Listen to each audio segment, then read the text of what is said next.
Hello mga katunay! Welcome back to another episode of Tunay Couples. So today ay napag-desisyon namin pumunta sa Go Zone Food Stop. Dinalaw namin ng aming friend na si Jordan and si Maylene at ito ang suggest nila. Actually, this place is parang gimmickan siya. Since ngayon ay December at kailangan natin syempre mag-unwind, nagpunta kami dito. Sabi nila cool ang place na ito at hindi naman sila nagkamali. So, ang una namin ginawa ay naglibot-libot muna kami syempre dito sa place na to. Ito ay food park. So, dito ay nagsaserve sila ng mga pagkain na comfort food. Like sislings, pika-pika, inihaw at iba pa. Pati beers nagsaserve din sila. Ang ambience ay al fresco. Kaya nakaka-relax talaga dahil mahangin. Plus, may banda pa na mag-entertain sa inyo.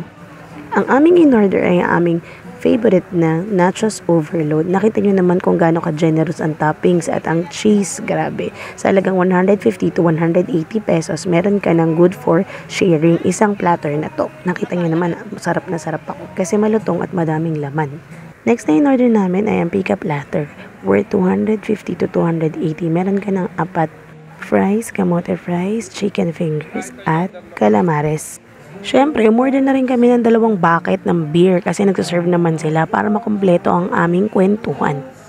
Around 450 to 550 ang kanilang bucket. Depende sa flavor ng beer na gusto ninyo at trip ninyong inumin. Siyempre mga katunay, hindi natin papalampasin na hindi natin matikman ng pick-up platter. Masarap naman ang fries at saka ang kanilang chicken fingers kasi malutong at juicy.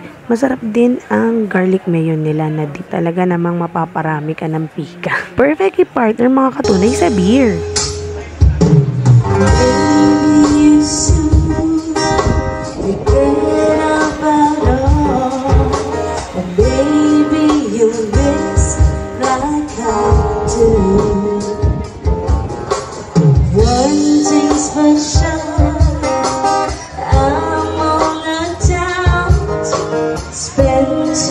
Thinking of you,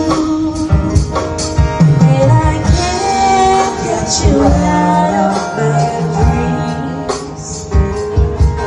Now I know that you're the dangerous kind. Your smile is tattooed on my mind, and I can't get you out.